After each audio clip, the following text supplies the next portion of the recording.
기도하겠습니다. 주님, 오늘 또 우리가 주님의 말씀 앞에 나왔습니다. 주님 말씀하여 주시고 우리의 눈을 여셔서 주님의 말씀의 세계에 기이한 것들을 보게 하여 주시고 그것이 우리의 삶을 빚어지고 이끌어서 하나님께 온전히 드려지는 그러한 삶이 될 수 있도록 주님 축복하여 주옵소서. 말씀하옵소서. 예수님의 이름으로 기도드렸습니다. 아멘. 오늘 제가 여러분들과 함께 나누고자 하는 하나님의 말씀은 요한일서입니다. 요한일서 5장 1절에서 4절의 말씀입니다. 요한일서 1장 5절에서 4절의 말씀입니다.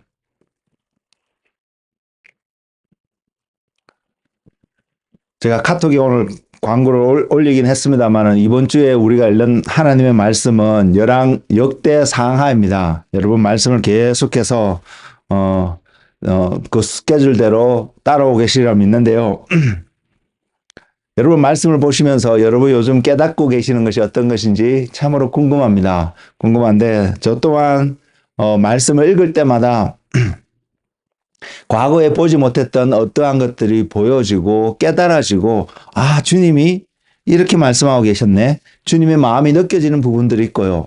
그리고 늘 읽어왔던 부분인데 어떻게 과거에는 이 말씀을 이 표현들을 발견하지 못하고 지나오게 되었는지 그래서 다시 한번 말씀을 읽는 저의 태도를 돌이켜보며 이렇게 바라보게 되는데요. 점검하게 되는데 오늘 또 이 요한일서 5장 1절에서 4절 말씀도 평소에는 별로 그렇게 생각하지 않았던 말씀인데 이 말씀을 보면서 이 말씀 속에 이것이 들어져 있네. 그래서 이 말씀의 계기가 그 모먼트가 계기가 되었어서 말씀을 준비하게 되었습니다. 먼저는 요한일서 5장 1절에서 4절 말씀을 제가 봉독하겠습니다. 예수께서 그리스도이심을 믿는 자마다 하나님께로부터 난 자니 또한 낳으신 이를 사랑하는 자마다 그에게서 난 자를 사랑하느니라. 우리가 하나님을 사랑하고 그의 계명을 지킬 때에 이로써 우리가 하나님의 자녀를 사랑하는 줄을 아느니라. 하나님을 사랑하는 것은 이것이니 우리가 그의 계명을 지키는 것이라. 그의 계명들은 무거운 것이 아니로다. 무릇 하나님께로부터 난 자마다 세상을 이기느니라. 세상을 이기는 승리는 이것이니 우리의 믿음이니라. 아멘.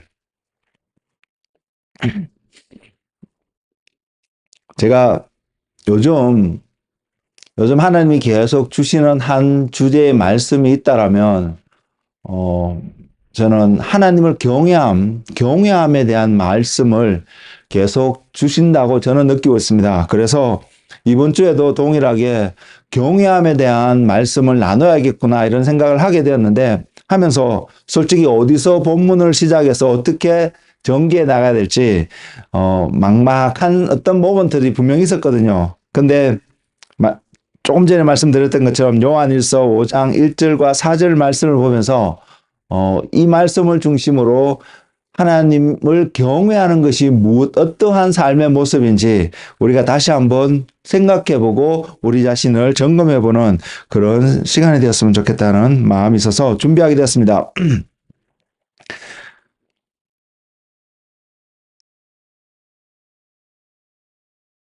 그래서 오늘 그 말씀을 하는데 요한일서 이 내용의 말씀을 보면 가장 많이 접하게 되는 표현들 중에 하나가 하나님은 사랑이십니다. 하나님을 사랑해야 된다는 어떤 이런 표현들이 참 많이 나오는 다른 성경 부분 중에 특히 요한일서의 부분과 요한복음의 그 내용에 하나님을 사랑해야 되는 부분들을 참 많이 설명하고 있다고 느껴집니다.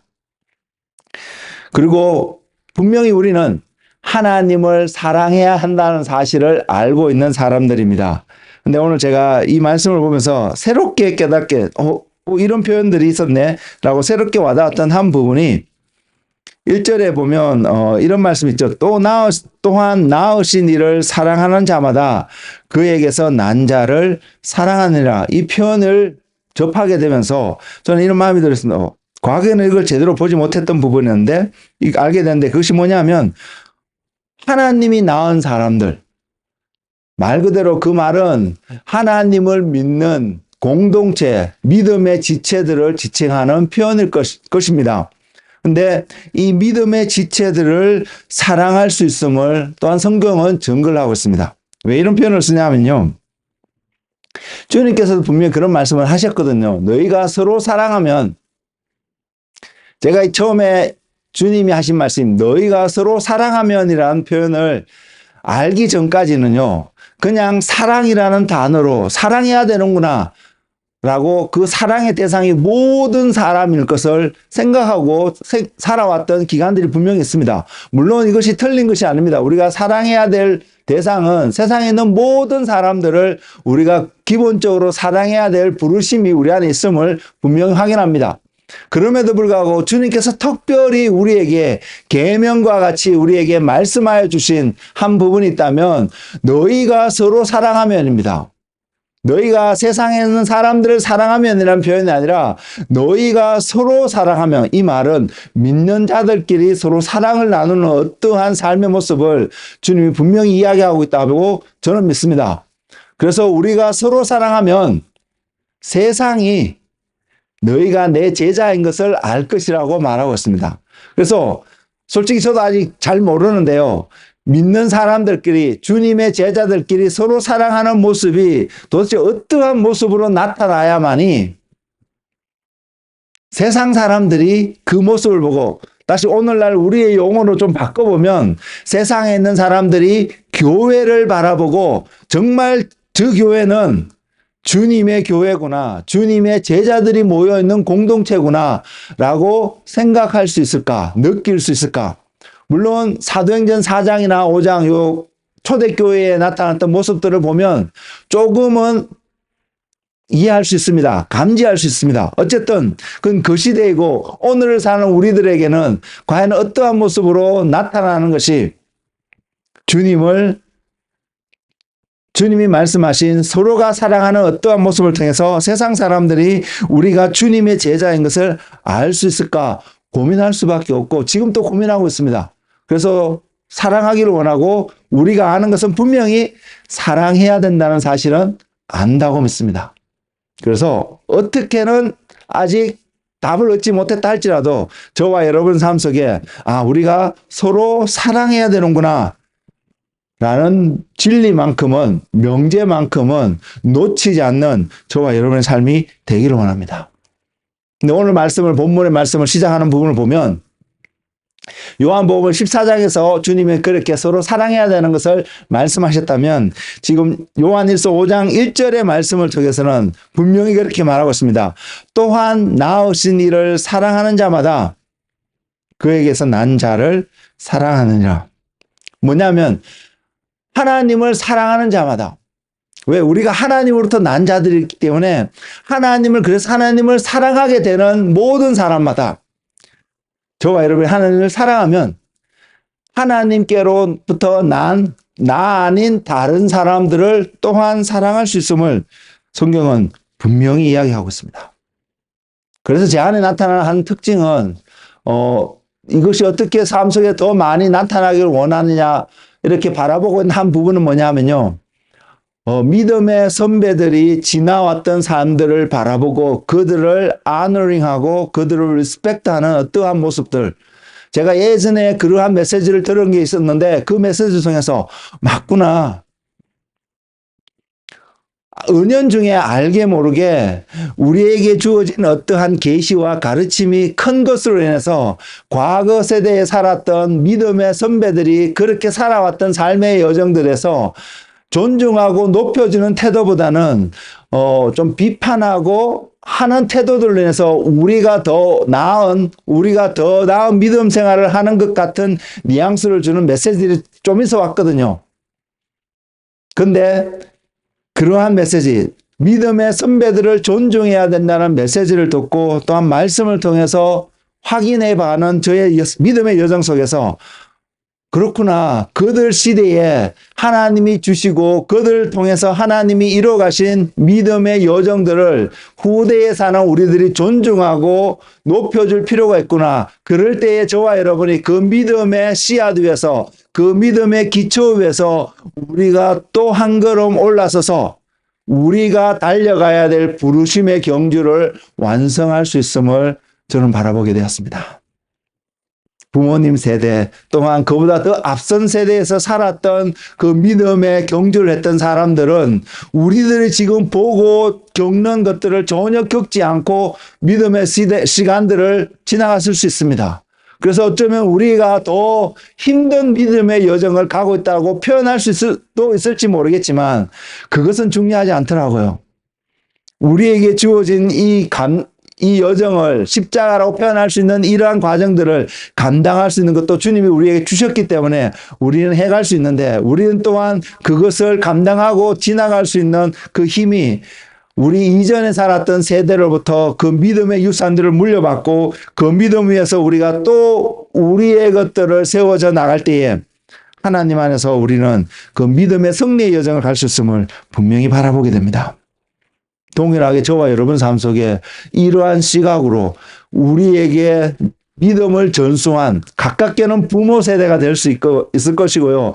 멀리는 책을 통해서 또한 여러 가지 메시지를 통해서 남겨진 믿음의 사람들의 메시지를 통해서 우리가 그들을 존중하고 높일 때에 하나님이 또한 저와 여러분 삶 속에 하나님의 새로운 계시와 하나님이 우리로 하여금 어떻게 이 세대를 지나가게 하시고 승리하시게 하시는지를 보게 될 수 있을 거라 믿습니다. 이것이 또한 형제를 사랑하는 모습일 것입니다. 그래서 우리 안에 이런 형제들을 사랑하는 이러한 모습들이 더 증가되어져서 하나님을 믿는 믿음의 자녀들이 되기를 소망합니다.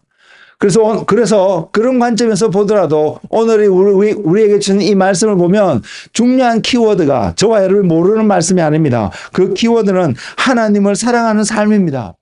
하나님을 사랑하게 될 때에 우리는 이 또한 형제를 사랑할 수 있는 삶이 우리 안에도 나타날 수 있음을 성경은 분명히 이야기하고 있습니다.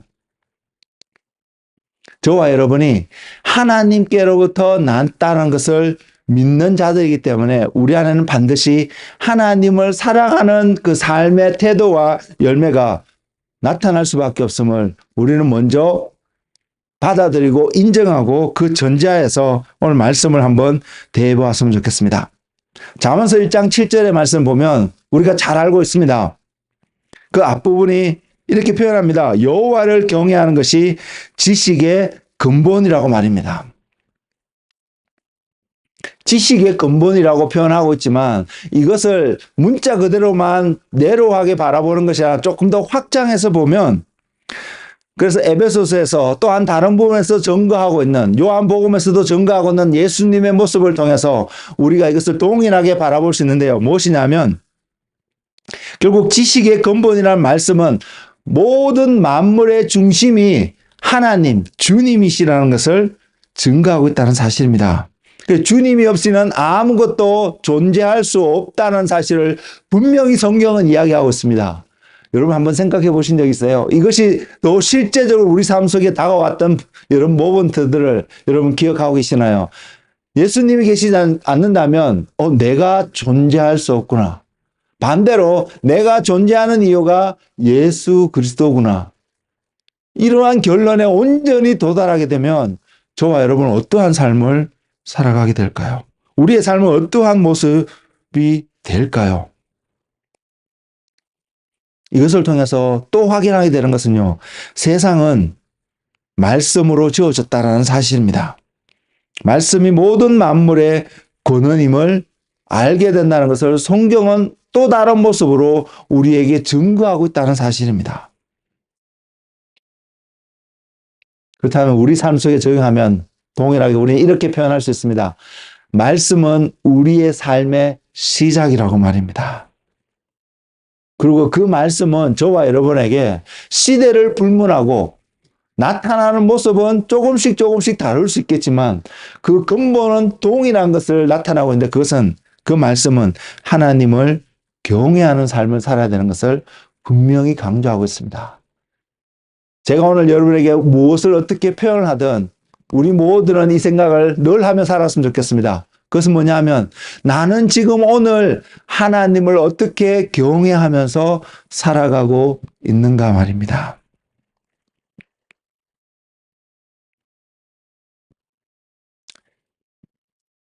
제가 말씀을 시작하면서 그런 표현을 드렸지만 하나님을 경외하는 그것이 요사야 주님이 계속해서 제게 말씀하시고 이야기하시는 메시지임을 깨닫습니다. 결국 그것은 우리가 순종하는 삶의 모습으로 분명히 나타날 텐데 그러면 이것이 어떠한 모습으로 나타나는지 한번 보기를 원하거든요. 그래서 제가 깨닫는 한 가지는요.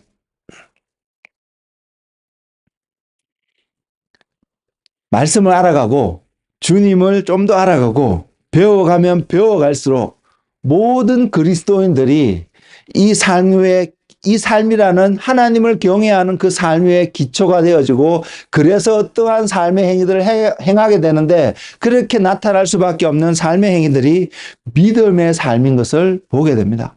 과거에는 이러한 믿음의 삶, 하나님을 경외하는 삶이 소수의 특별히 믿음이 좋다라고 말할 수 있는 또는 특별하게 부르심을 입은 소수의 사람들만이 살아가야 되는 삶의 모습인 것처럼 저는 그렇게까지 살 이유가 없는 것처럼 생각하고 지내왔던 기간들이 분명히 있었습니다.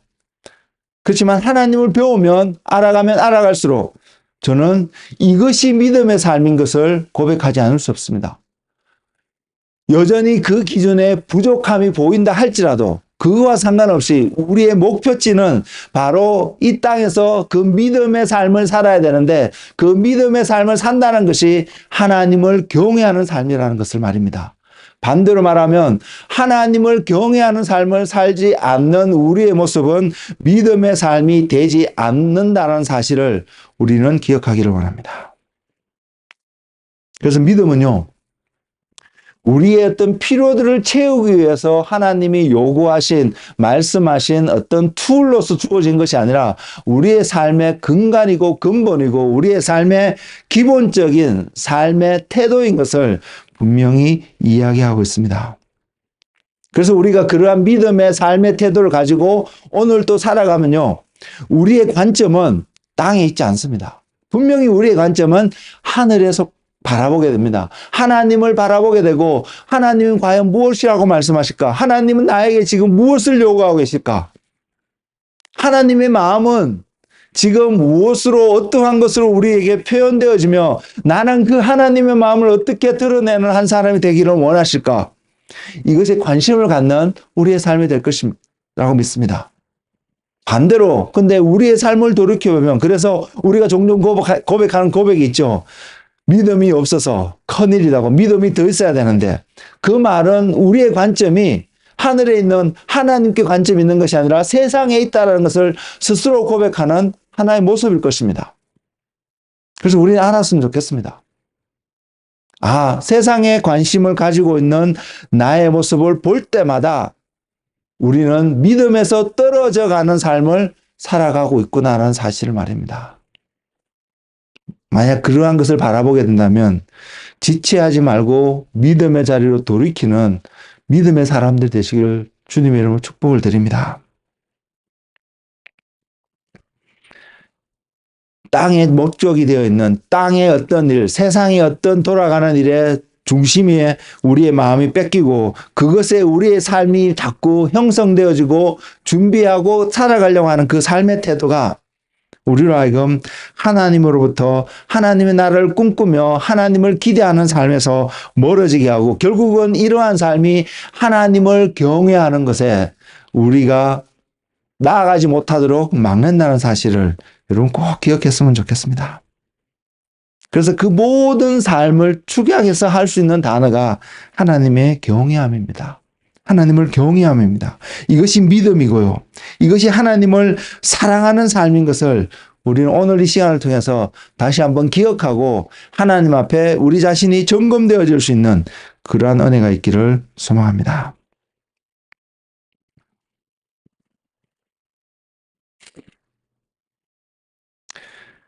그럼에도 불구하고 우리 자신을 보면 여전히 미성숙함이 나타나고요.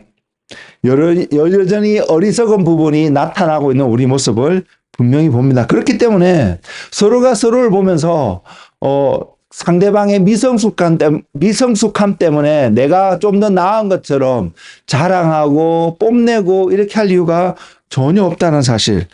그래서 서로가 서로의 모습을 보면서 미성숙한 것을 본다면 서로가 서로를 중보하고 기도해 줄 수 있고 격려해서 하나님이 기뻐하시는 성숙의 자리로 나아가는 그러한 믿음의 은혜의 삶이 우리 모두의 삶이 되기를 주님으로 축복을 드립니다.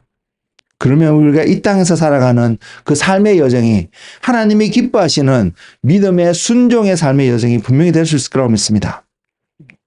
심지어는 말입니다. 주님께서 여러분의 믿음의 여정의 스테이지를 보시면서 나름 주님이 너 이 정도 지금의 스테이지에서 이렇게 믿음을 보인다면 주님을 흡족하게 하고 기쁘게 하고 만족시킬 수 있는 어떠한 수준에 도달했다고 가정을 한다 할지라도 말입니다. 우리가 그러한 상태에 도달했다고 할지라도 만일 우리가 그것을 알고 주님이 저와 여러분이 지금 걸어가는 믿음의 여정을 해서 기뻐하고 즐거워하신다는 것을 알고 그래서 우리의 삶이 그곳에서 만족하며 그곳에서 머물러 있는 삶을 살게 된다면 우리는 또다시 넘어지고 실패할 수 있음을 기억하는 우리가 되었으면 좋겠습니다. 설령 우리가 도달해야 될 어떠한 시즌에서 어떠한 레벨에 있었다 할지라도 사단은 여전히 우리를 넘어뜨리려고 우리에게 다가오기 때문에 말입니다. 그래서 사도 바울은 또한 성경에 있는 기자들은 우리들에게 그런 경고의 교훈의 메시지를 보냅니다. 선 줄로 생각하지 말라고 말입니다. 그 순간 넘어질 수 있는가 조심하라고 우리에게 권면하며 우리가 낮아짐의 겸손함의 자세로 오늘 또 믿음의 여정을 하늘을 바라보고 살아가는 그 삶의 여정을 그래서 교만의 덫에 빠지지 않는 믿음의 여정을 살아가게끔 권면하고 있다는 사실을 우리는 보기를 원합니다. 넘어질 수 있거든요. 주저앉아 있을 수 있거든요. 근데 제가 깨닫는 한 가지는요.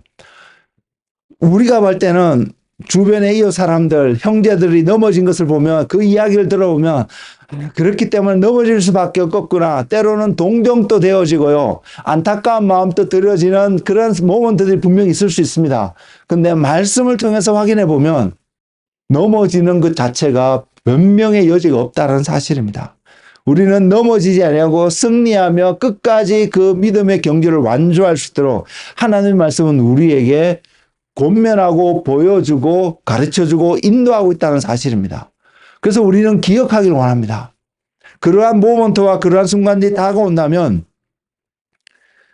하나님의 말씀이 무엇이라고 말하는지 찾아갈 수 있고 그 말씀 앞에 머물 수 있는 그런 은혜를 구하는 저와 여러분의 삶이 되기를 원합니다. 그래서 우리가 보기를 원하는 것은요. 사람들의 마음 또는 우리들 마음 넘어질 수밖에 없는 우리들 마음 왜 우리는 어떠한 생각과 어떠한 마음을 가졌기 때문에 이렇게 넘어질 수밖에 없을까?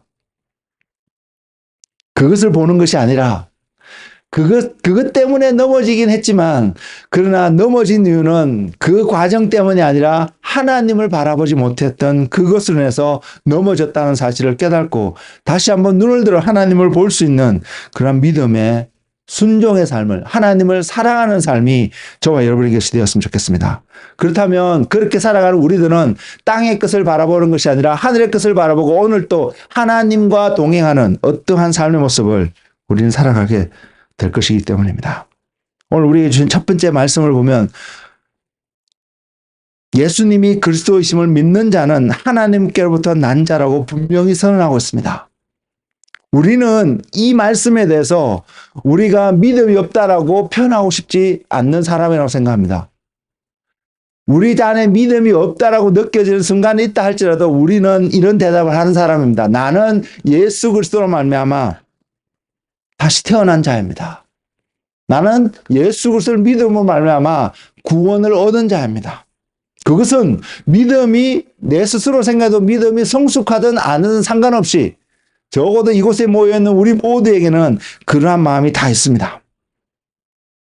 그렇다면요.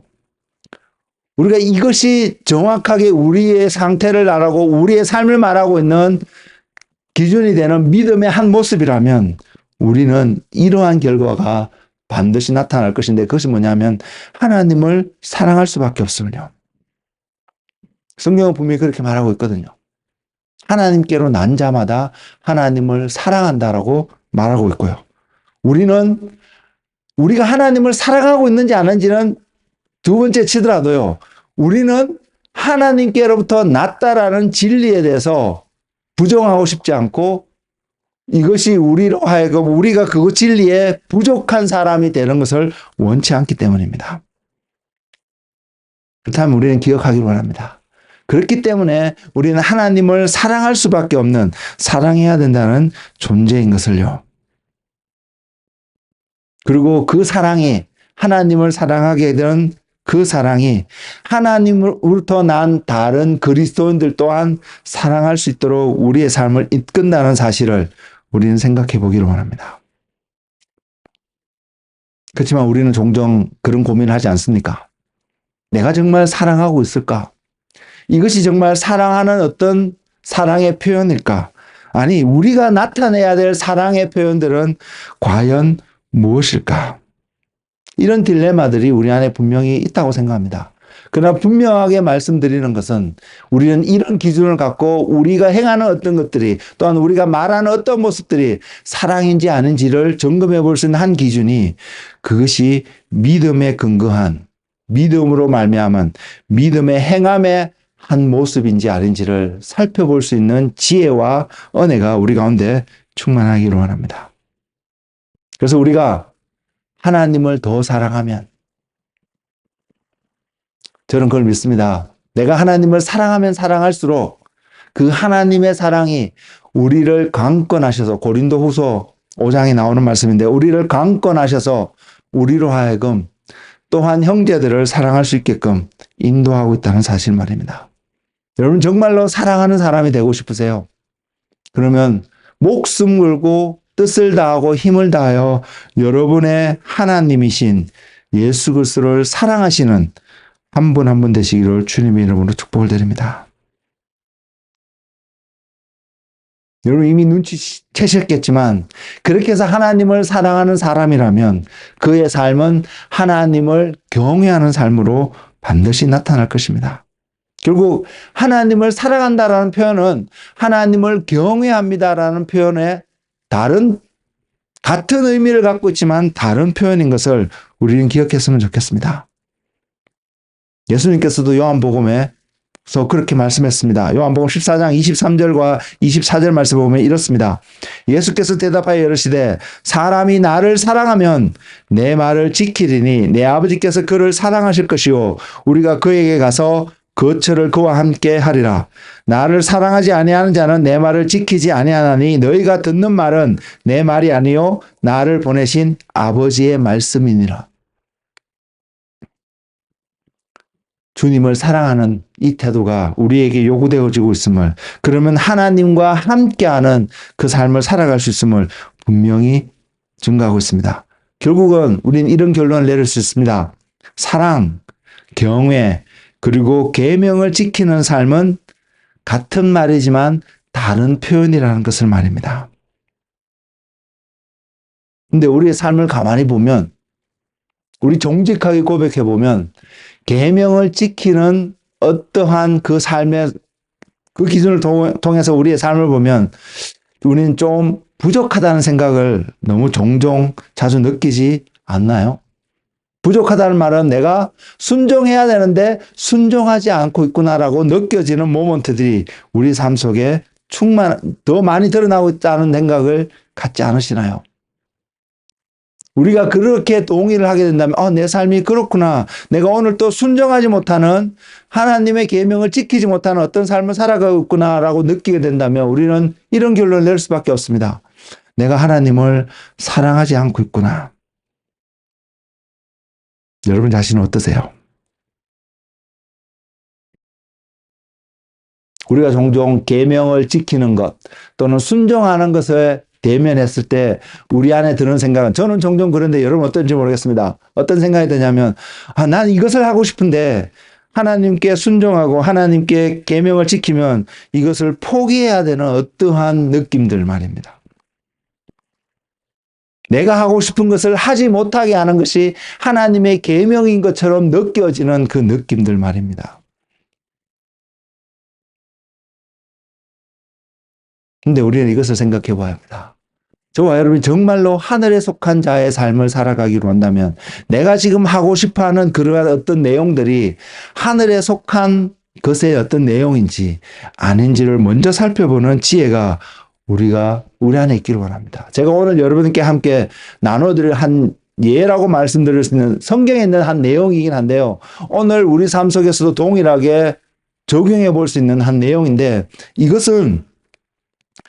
이것은요, 죄라고 말할 수 있는 내용이 아닙니다. 일반적인 관점 속에서. 근데 그리스도인의 관점 속에서 하나님을 믿는 자의 관점 속에서 죄가 아닌데 죄가 될 수 있음을 성경은 보여주고 있기 때문입니다. 그래서 저는 도둑질하지 않는 것에, 살인하지 않는 것에, 남의 것을 빼앗고 강도하고 간음하고 뭐 이런 죄를 짓지 않는 이것에 우리 자신이 만족하고 자랑스러워하는 것이 아니라 세상에서는 분명히 죄라고 말하지 않는 어떤 것인데 하나님의 말씀 앞에서 때로는 그것이 죄가 될 수 있는 것을 바라보고 우리의 삶을 점검해 볼 수 있는 그 지혜가 저와 여러분 가운데 있기를 원합니다. 그리고 그 지혜는 분명히 하나님을 경외하면서 나올 것입니다. 성경에 있는 예가 무엇이냐면요. 이 예는 누가복음 14장 16절에서 24절에도 있고요. 마태복음 22장 2절 이하에도 그렇게 나오거든요. 어떤 예냐면 혼인잔치의 비유입니다. 누가복음에서는 이렇게 표현합니다. 어떤 사람이 큰 잔치를 베풀고 많은 사람을 청하였더니 마태복음 22장 2절에서는 이렇게 증가합니다. 천국은 마치 자기 아들을 위하여 혼인잔치를 베푼 어떤 임금과 같으니. 자, 하나님께서 예수 그리스도를 위해서 혼인잔치를 베풀어 놓고 사람을 초대했다는 사실입니다. 여기 계신 여러분 모두가 그러한 초대장이 내가 있고 내가 언제든지 그 부르심 앞에 갈 수 있다는 게 정확하게 드러난다면 그 초대장 갖고 가고 싶지 않은 사람 혹시 여기 계신가요? 여러분 모두가 가고 싶어한 마음, 그 초대장을 받기만 하면 갈 수 있다라고 하면 그 초대장을 어쨌든 얻고자 하는 마음이 저는 여러분 안에 있다고 생각합니다. 그것이 없다면 이곳에 와 계시지 않을 테니까요. 그 이야기를 이렇게 시작합니다. 근데 그래서 어떤 큰 사람이 또한 그 왕이 종을 보내서 초대장을 받은 사람들에게 알려줍니다. 이제 시간이 되었으니까, 때가 되었으니까 준비하고 잔치 자리에 참석하라고 말입니다. 근데 사람들이 어떻게 반응하신지 여러분 기억나시죠? 제가 더 이상 말을 안 해도 여러분 기억하시죠? 어떤 사람은 이렇게 표현합니다. 내가 오늘 밭을 샀기 때문에 이 밭에 나가봐서 좀 확인해 봐야 합니다. 그러니 내가 못 가겠습니다. 양해를 구합니다. 또 어떤 사람이 이렇게 변명합니다. 내가 오늘 소를 샀기 때문에 이 소가 정말 내가 샀는 게 잘 샀는 건지 아닌 것인지 살펴보러 나가야 됩니다. 그래서 못 갑니다. 이것을 오늘날 우리의 언어로 표현하면 뭔지를 뭐렇게 표현할 수 있는지 아세요? 제가 오늘 어떤 프로퍼티를 하나 구입했습니다. 인베스트먼트를 어떻게 했습니다. 그래서 이 인베스트먼트 한 것이 잘한 것인지 또 이것을 통해서 내게 많은 수익을 주고 있는지 한번 살펴보고 점검해보고 계산도 한번 해보고 관리를 좀 해야겠습니다. 그래서 그 잔치 자리에는 가지 못하겠습니다. 내가 너무 바빠서 이런 일에 너무 바빠서 내가 그 자리엔 가지 못하겠습니다. 그리스도인이 투자하고 재산을 늘려가는 어떤 삶을 사는 것이 죄일까요? 분명히 죄가 아닙니다. 이것 자체는 그리스도인이 하더라도 죄가 아닙니다. 근데 죄가 될 수 있는 상황이 있다는 사실을 알 수 있는 자가 그리스도인이었으면 좋겠습니다. 아니, 그리스도인은 그러한 상황이 될 수 있다는 것을 깨닫는 은혜가 있었으면 좋겠습니다. 그 다음 이야기는 여기 청년들도 좀 있는데 결혼을 하고 결혼을 기대하고 계획하고 있는 청년들도 있는데요. 어떤 사람이 이렇게 말합니다. 내가 장가 갔기 때문에 아내랑 신부랑 시간을 보내야겠습니다. 그래서 혼인 자리에 가지 못하겠습니다. 그 잔치 자리에 가지 못하겠습니다라고 변명하고 있는 내용이 있습니다. 결혼하는 것이 죄일까요? 만일 그렇다면 우리 모두는 이 죄의 굴레에서 아무도 벗어나지 못할 것입니다. 독신으로 사는 것이 의로운 것이 라고밖에 생각이 안 될 것이기 때문입니다. 그러나 성경은 분명히 그것이 의로운 것이라고 이야기하지 않습니다.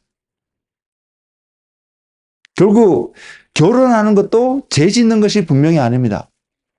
근데 혼인잔치 비유 속에서 나오는 그 내용들을 통해서 그 사람들은 그렇게 핑계대며 그 잔치 자리에 가는 것을 양해를 구했던 그 사람들은 아무도 그 잔치에 가지 못하는 결과를 얻게 되었음을 바라보게 됩니다. 우리는 어떨 것 같으세요? 오늘 이 땅에서 살아가는 우리의 삶의 태도는 어떨 것 같으세요? 분명한 것은 저는 이렇게 분명히 말씀드릴 수 있습니다. 하나님을 사랑하고 하나님을 경외하는 삶이 날마다 여러분 삶 가운데 증가되어지는 삶의 모습으로, 믿음의 모습으로 오늘 하루를 살아가지 않는다면 우리도 동일한 사람들이 될 수 있음을 말입니다. 세상 사람들은 그게 무슨 죄야? 그건 할 수 있는 거잖아. 다 하는 것이잖아. 분명히 말씀드립니다. 이것은 죄가 아닙니다. 죄가 아니었습니다. 근데 하나님 앞에서 어떤 날 하나님이 세우신 어떠한 기준 속에서 하나님이 여러분을 부르셔서 하나님이 어떤 것을 말씀하시는데 우리는 그러한 관점 속에서 그것을 거절하고 순종하지 못하는 모먼트가 반드시 있을 수 있다는 사실을 말입니다. 그리고 그것을 분별해낼 수 있는 지혜가 저와 여러분 가운데 있었으면 좋겠습니다. 죄인 것을 행하지 않는 것은 이제는 우리가 넘어가야 될 한 신앙의 모습이 아닐까요? 죄가 아닌데 죄가 될 수 있구나. 우리로 하여금 넘어지게 하고 하나님으로부터 멀어지게 하고 결국은 하나님 나라에 들어가지 못하게끔 결과적으로 죄가 되어서 우리에게 올무가 되게끔 하는 그러한 내용들이 우리 눈앞에 있구나라는 사실 말입니다.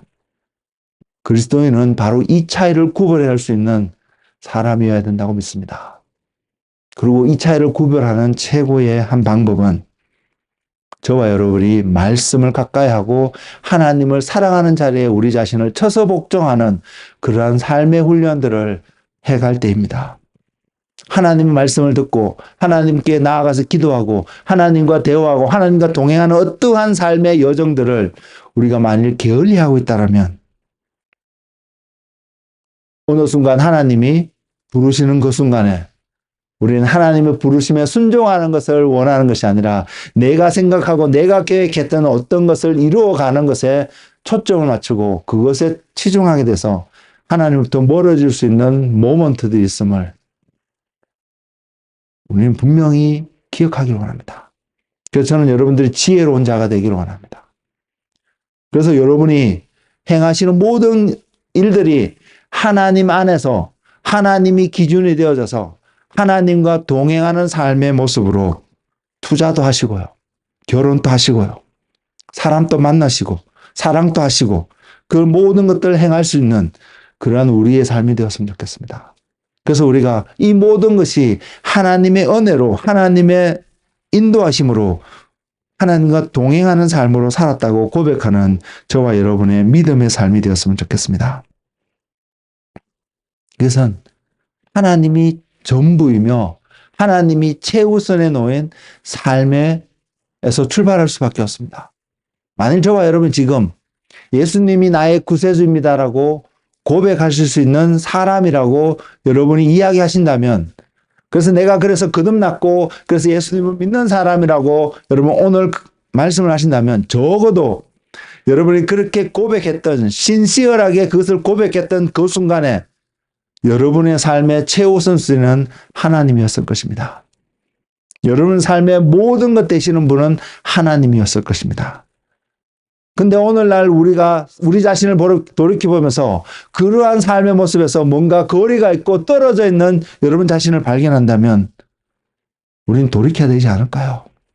다시 한번 그 자리로 가야 되지 않을까요? 그래서 하고 싶은데 못하게 되는 이 관점으로 바라보는 것이 아니라 하나님을 사랑하고 하나님을 기뻐하는 그것을 나는 어떻게 하면 할 수 있을까? 어떻게 하면 나는 더 해서 하나님과 동행하는 그 기쁨의 삶을 누릴 수 있을까를 고민하고 주님 앞에 나아가는 그 삶이 우리가 믿음의 삶을 살아가는 삶의 태도가 아닐까요? 우리는요, 보는 것에 약하고 듣는 것에 약하고요, 느껴지는 것에 약한 사람들입니다. 그래서 여러분 아닌 그럴 것 같지만 알게 모르게 우리에게 노출되어진 광고들로 인해서 우리에게 전혀 필요 없음에도 불구하고 지출하게 되고 구입하게 되는 우리의 모습들을 종종 발견하지 않습니까? 결국은 세상의 어떤 것에 우리가 계속 더 많이 노출되면 노출되어질수록 하나님으로부터 멀어질 수밖에 없음을, 그 지혜가 우리 가운데 있음을 소망합니다. 그렇다면 우리가 하나님을 사랑하고 하나님께 가까이 가는 것은 하나님께로부터 온 어떤 것에 우리 자신이 더 노출되어지고 하나님으로부터 온 어떤 것에 우리가 귀를 기울이게 되고 그것을 보게 되면 될수록 우리의 삶은 세상에서 멀어져서 하나님께로 나아가는 삶이 될 것입니다. 이것이 믿음의 삶이 아닐까요? 여러분, 믿음을 얻기를 원하고 믿음에 충만한 성숙된 믿음의 삶을 살아가기를 원한다면 하나님과 함께하는 시간들을 여러분 삶 속에 더 증가시키는, 이 말은요, 이것도 하고 저것도 하고 할 수 있는 것이 아닙니다. 여러분이 이러기 위해서는, 하나님과의 시간을 더 누리기 위해서는 여러분 뭔가를 하나 포기하셔야 될 것입니다. 그것이 여러분 가운데 그런 결단이 있기를 원합니다. 그 믿음의 모습들이 보이기를 원합니다. 제가 해야 되는 거, 여러분이 해야 되는 거 다를 수 있습니다. 그래서 똑같은 것을 요구할 수가 없습니다. 그러나 여러분 그 기준을 세워보십시오. 아, 내가 하나님과 더 시간을 보내야 되는데, 그러면 여러분이 하나님 아닌 다른 것을 행했던, 그러나 죄가 되지 않았던 어떤 일들을 내려놓을 수 있는, 그리고 하나님을 선택하는 그런 결단이 필요할 것입니다. 그것을 선택할 수 있는 여러분이 되었으면 좋겠습니다. 그리고 그 삶은 세상을 거슬려서 살아가는 어떤 삶의 모습으로 반드시 나타날 것입니다. 그리고 여러분이 어떠한 어려움과 고난과 역경 속에 처했을 때 여러분이 그렇게 생활해왔던 믿음의 어떤 훈련들이 여러분이 하나님 안에서 기다리며, 하나님을 기다리며 믿음으로 승리하는 그 자리에 여러분 분명히 서게 될 것입니다. 우리는 이런 공동체가 되었으면 좋겠습니다. 우리는 세상에서 이러한 사람으로 보여줄 수 있는 그런 사람이 되었으면 좋겠습니다. 성경 말씀은 분명히 이야기 말합니다. 하나님의 계명은 무거운 것이 아니라고 말입니다.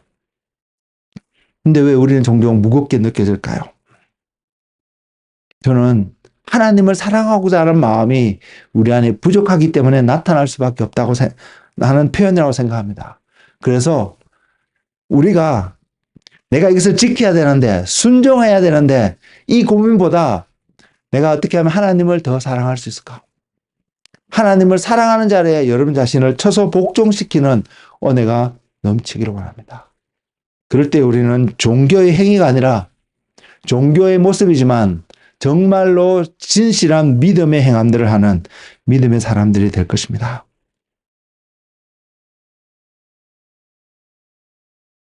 여러분, 우리는 주님을 믿는 사람들이잖아요. 예수님이 우리의 구세주인 것을 고백하는 사람들이잖아요. 우리가 이 고백 앞에서 우리가 정말로 주님을 어떻게 믿고 있는지, 그리고 그 믿음이 하나님의 은혜가 아니면 행해줄 수 없다는 사실을 다시 한번 깨달으며 그 은혜 가운데 머무는 우리의 삶이 되었으면 좋겠습니다. 하나님의 은혜는 우리가 할 수 없는 것을 부여하시는 하나님의 능력인 것을 바라보는 믿음. 그래서 우리가 오늘 또 은혜 가운데 살아간다고 고백하며 그 하나님을 사랑할 수밖에 없는 믿음의 삶이 우리 가운데 나타나기를 주님의 이름으로 축복을 드립니다. 말씀은 우리에게 이렇게 명령합니다. 피 흘리기까지 죄와 싸워야 함을 분명히 명령합니다. 그래서 우리는 그 자리에 자신을 쳐서 복종하며 우리가 우리의 삶 속에서 하나님을 경외하는 모습으로 나타나는 그 모습을 바라보는 저와 여러분의 삶이 되기를 소망합니다. 아가서에 분명히 그것을 나타내는 표현이 있습니다. 저는 이 말씀을 여러분에게 드리며 이 시간 기도하며 주님 앞에 나아갔으면 좋겠습니다. 그 말씀이 뭐냐면 아가서 8장 6절에서 7절에 있는 말씀인데요. 이렇게 명령합니다. 너는 나를 도장같이 마음에 품고 도장같이 팔에 두라. 색이라는 것이죠. 오늘날 많은 사람들이 태투를 하고 그것이 문화인 것처럼 이렇게 하고 그것을 한 것을 자랑스럽게 여기고 노출하고 이렇게 하는데 그리스도인들이 그러한 태투를 하는 것이 바람직할까요? 죄냐 아니냐의 문화를 떠나서 그러한 태투를 하는 열정으로 우리는 우리의 팔에 우리의 마음에 예수 그리스도를 새기는 그러한 삶으로 살아가는 것이 더 바람직하지 않을까요? 예수님은 여러분에게 어떠한 분이신가요? 여러분은 그 예수님을 향해서 여러분의 삶은 그분이 어떠한 분이라고 표현하고 계신가요? 그러면서 아가스 기자는 이렇게 표현합니다. 사랑은 죽음같이 강하고 질투는 소울같이 잔인하며 불같이 일어나니 그 기세가 여호와의 불과 같으니라. 사랑은 죽음같이 강하고 질투는 소울같이 잔인하며 불길같이 일어나니 어떤 사랑을 말할까요? 하나님을 향한 사랑, 주님을 향한 사랑, 주님을 향한 나의 사랑은 죽음같이 강하고 주님을 향한 나의 사랑은 질투하는 그러한 모습으로 나타나는 그 모습이 저와 여러분 가운데 나타나나요? 우리가 그렇게 우리 자신의 사랑을 주님 앞에 고백할 수 있나요? 여러분 우리 생각해 봐야 되지 않을까요? 그리고 이 사랑은 이렇게 표현합니다. 많은 물도 이 사랑을 끄지 못하고 홍수라도 삼키지 못하나니 사람이 그의 온 가산을 다 주고 사랑과 바꾸려고 할지라도 오히려 멸시를 받으리라. 여호와의 불과 같은 사랑이라 하였습니다. 분명히 하나님은 저와 여러분을 그렇게 사랑하셨습니다. 그래서 제가 오늘 말씀을 시작하면서 다음 주가 부활절이라고 말씀을 드렸지만 그래서 주님은 우리를 사랑하시는 그 사랑 때문에 죽음의 자리도 가셨고 하나님이 우리를 사랑하는 그 사랑 때문에 죽음의 자리에 계셨던 예수님을 무덤에서 하나님의 의로 다시 이렇게 세우시는 놀라운 하나님의 역사를 이루셨습니다. 이것이 하나님이 저와 여러분을 향한 사랑입니다. 우리가 이것이 사랑인 줄 알고 이 사랑에 감격해서 오늘 또 하나님 앞에 하나님 제가 주님을 나의 구주로 나의 임금으로 왕으로 모십니다라고 고백하는 저와 여러분의 삶이라면 아가스에서 말하는 것처럼 하나님을 향한 우리의 사랑 예수 그리스도를 팔에 마음에 새길 수 있는 그런 불같은 사랑의 모습들이 우리에게 필요하지 않을까요? 사랑하는 성도 여러분, 우리 정말로 주님을 사랑하는 한 사람이 되었으면 좋겠습니다. 저도 자격이 없지만 우리가 그렇게 격려하면서 정말로 이 땅에서 땅의 것을 바라보는 것이 아니라 하나님의 것을 바라보고 하나님을 사랑하는 어떠한 사랑의 모습들이 우리 안에서 계속해서 나타날 수 있는 이러한 믿음의 사람들이 되었으면 좋겠습니다. 그래서 하나님이 부르실 때에 너 이거 해줄래? 이거 할래? 너 이곳에 갈래? 저것을 할래? 이 사람을 너가 나를 대신해 사랑해 줄 수 있어? 이런 식으로 주님이 우리에게 나아오신다면 주님이 이렇게 우리에게 질문하시고 우리에게 명령하신다면 내가 아무리 중요한 이 땅에서의 중요한 약속과 필요한 어떤 것들이 있다 할지라도 그것을 내려놓고 주님의 음성에 귀를 기울이고 순종할 수 있는 저와 여러분의 삶이 되었으면 좋겠습니다. 저는 그 삶을 너무나도 갈망합니다. 부족하고 자기가 없다는 거 알지만 저는 오늘 또 여러분 앞에서 하나님 앞에서 하나님 정말로 그렇게 살고 싶어요.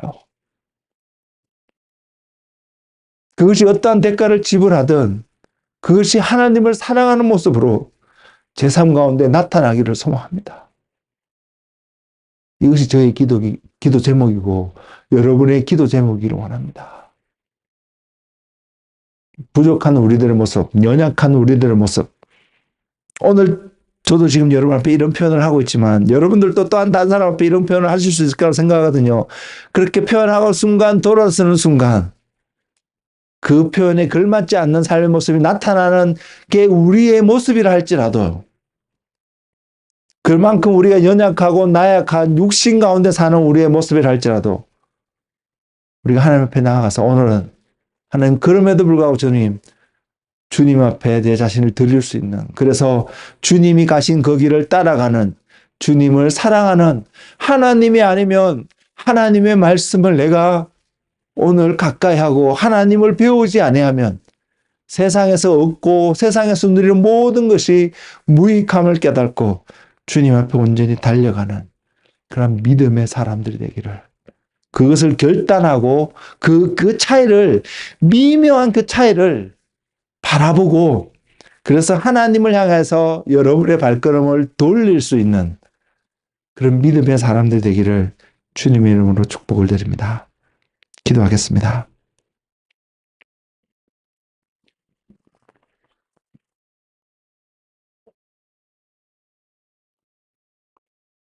주님 지금 우리는 어디를 향해 가고 있나요? 주님, 지금 우리는 어떠한 모습으로 말씀 앞에 서 있나요? 주님, 우리 입술은, 아니, 우리의 생각은 무엇이 바른 삶인지, 무엇이 믿음의 삶인지 아는 것 같은데, 여전히 우리의 삶의 태도는, 우리의 삶의 기본 기초는 하나님이 아닌, 하나님 나라가 아닌 세상 가운데 있지는 않은가요? 주님, 보게 하여 주옵소서. 주님, 깨닫게 하여 주옵소서. 그래서 우리가 하나님 앞에 하나님을 사랑하는 그 사랑을 고백하는 한 사람으로 주님 앞에 설 수 있도록 인도하여 주시옵소서. 그래서 우리를 사랑하신 주님, 그래서 우리를 구속하시며 우리 가운데 부활의 권능으로 성령의 능력으로 은혜 덧입혀 주시기를 원하시는 주님 앞에 우리가 온전히 나아가게 하시며 하나님의 은혜 가운데 오늘 또 살아가며 그래서 변명하고 피하는 우리의 나약한 모습이 아니라 정직하게 고백하며 하나님의 이름을 선포하며 주님 앞에 나아가는 주님을 사랑하고 주님으로부터 온 사람들을 또한 사랑하는 믿음의 삶을 살아가는 하나님을 경외하는 삶을 살아가는 믿음의 사람들 되도록 인도하여 주옵소서. 감사하고 예수님의 이름으로 기도드렸습니다.